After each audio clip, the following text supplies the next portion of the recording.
स्वागत है आपका नई धारा रेडियो की एक और पॉडकास्ट श्रृंखला में। यह श्रृंखला नई धारा के संस्थापक श्री उदयराज सिंह जी के साहित्य को समर्पित है। इस पॉडकास्ट में आप सुनेंगे उदयराज जी द्वारा लिखी कहानियां, संस्मरण व लेख। सुनना न भूलें नई धारा रेडियो पर। आज सुनिए लेख जो नई धारा के दिसंबर-जनवरी 2003 अंक में प्रकाशित हुआ था। प्रधानमंत्री जी, साहित्यिक विरासत का संरक्षण कीजिए।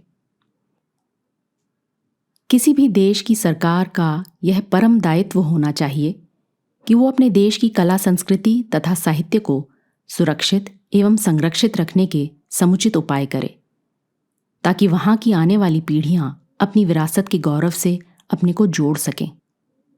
विश्व के अनेक देशों में वहाँ के महान कलाकारों, साहित्यकारों तथा उनसे संबंधित प्रत्येक चीज़ों को सुरक्षित रखने के उद्देश्य से अनेक कारगर उपाय किए गए हैं।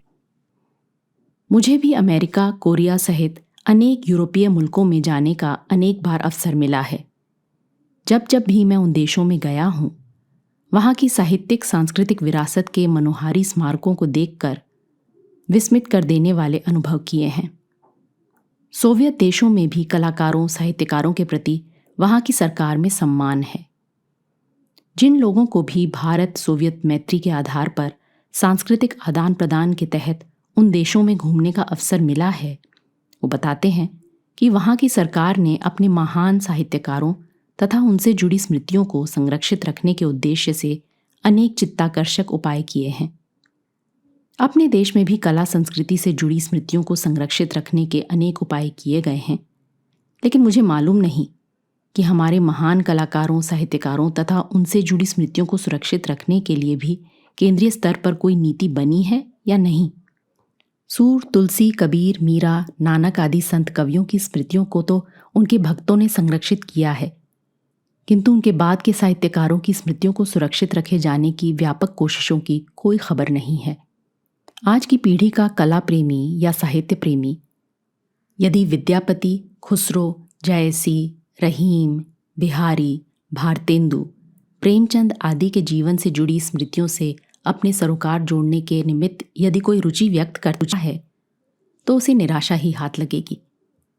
होना तो ये चाहिए था कि ऐसे महान साहित्यकारों के जीवन से जुड़ी तमाम स्मृतियों को एक राष्ट्रीय संरक्षण नीति के तहत संरक्षित कर उसे पर्यटन रूप में भी विकसित किया जाता, किंतु ऐसा कुछ इस देश में आज़ादी के 55 वर्षों बाद भी नहीं दिखता। कहीं कुछ छुटपुट उपाय किए भी गए होंगे तो वे प्रभावी न होने के कारण अपने मूल रूप में व्यवस्थित नहीं हैं। आए दिन पत्र पत्रिकाओं में साहित्य प्रेमी जनता की चिट्ठियां छपती रहती हैं कि फलां फलां लेखक के जीवन की स्मृतियों से अपने को जोड़ने के लिए उनके गांव या संबंधित किसी स्थान को गए तो वहाँ की कुव्यवस्था से उन्हें खास तकलीफ उठानी पड़ी। ऐसा ही एक पत्र पिछले दिनों साहित्य अमृत में देखने को मिला, जब वाराणसी के एक पाठक मुंशी प्रेमचंद के गांव आए और वहाँ की निराशाजनक स्थितियों को देखकर उन्हें बेहद पीड़ा हुई। उस पाठक ने वाराणसी के जिलाधीश को पत्र लिखकर लमही के प्रेमचंद स्मारक को दुरुस्त करने की प्रार्थना की। मुझे मालूम नहीं कि उस पाठक की प्रार्थना वाराणसी के जिलाधीश द्वारा सुनी गई या नहीं, किंतु इस प्रकार की चिट्ठियां अक्सर पढ़ने को मिल जाती हैं। वाराणसी के उस पाठक के पत्र को साहित्य अमृत में पढ़कर मुझे भी एक लेखक होने के नाते बेहद पीड़ा हुई। मेरे वंश की 4 पीढ़ियों ने भी साहित्य की सेवा की है। मेरे प्रपितामह दीवान राम कुमार सिंह, पितामह राजेश्वरी प्रसाद सिंह उर्फ प्यारे कवि, पिताश्री राजा राधिका रमन प्रसाद सिंह तथा स्वयं मैंने जो साहित्य की सेवा की वो तो ग्रंथों के रूप में पाठकों के बीच है, किंतु सूर्यपुरा में जो मेरे पूर्वजों से जुड़ी स्मृतियां हैं उसके संरक्षण के लिए मेरे बाद क्या होगा कौन जाने। अपने स्तर से मैंने अब तक उन स्मृतियों को सुरक्षित रखने की भरपूर कोशिश की है। मेरा अपना मानना है कि कलाकारों, साहित्यकारों से जुड़ी स्मृतियों को संरक्षित करने की कोशिशों को उनके परिवारों पर नहीं छोड़ा जाना चाहिए, बल्कि सरकार को कोई राष्ट्रीय नीति बनाकर उसके लिए ठोस उपाय करना चाहिए। अपने इन्हीं विचारों से प्रेरित होकर मैंने देश के प्रधानमंत्री माननीय अटल बिहारी वाजपेयी को एक पत्र भी लिखा है। हमारे प्रधानमंत्री जी कवि हैं, इसलिए भी इस ओर उनका ध्यान आकृष्ट करना मुझे आवश्यक लगा। जो पत्र उन्हें लिखा है उसे अपने पाठकों के बीच भी रख देता हूं। मान्यवर वाजपेयी जी, सादर नमस्कार।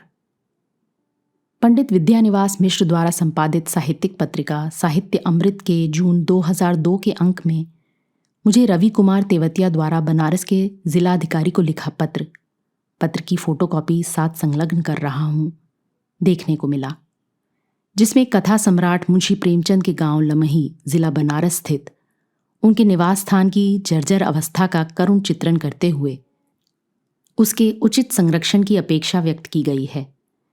ये बिल्कुल वाजिब अपेक्षा है, जिसकी ओर आपकी दृष्टि जानी चाहिए।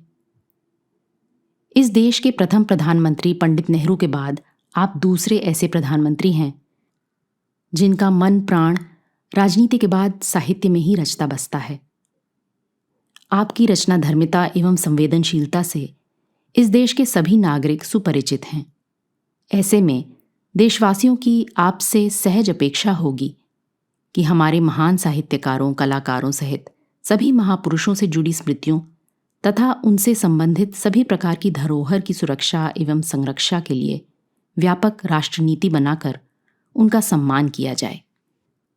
लमही में कथा सम्राट मुंशी प्रेमचंद का निवास स्थान हो अथवा महियसी महादेवी वर्मा, जयशंकर प्रसाद, महाप्राण निराला, मैथिली शरण गुप्त, माखनलाल चतुर्वेदी, बालकृष्ण शर्मा नवीन, सुमित्रा नंदन पंत, दिनकर, नेपाली, नागार्जुन आदि से जुड़े धरोहर वे सभी उचित रखरखाव के अभाव में क्षत विक्षत हो रहे हैं।